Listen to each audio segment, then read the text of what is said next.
Twitter is updating Spaces to allow hosts to designate up to 2 co-hosts for its social audio rooms, making it easier for hosts of the audio space to help manage and moderate conversations.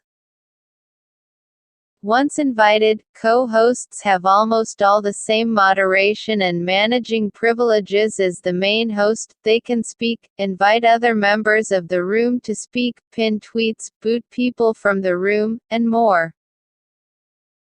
There are a few limitations, though. Only the main host can invite or remove other users as co-hosts. One co-host can't invite a second one, for example. Co-hosts also can't end the room, only the original host can.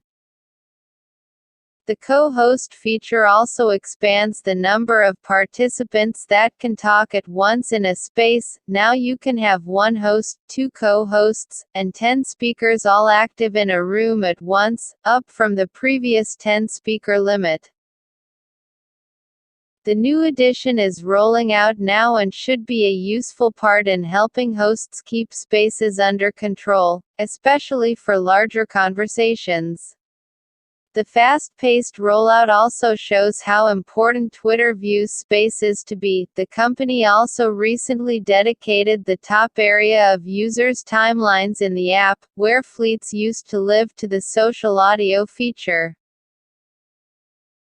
If you enjoyed this video, then hit the like button, share the video, and subscribe to our channel. And don't forget to hit the bell icon. Thanks for watching.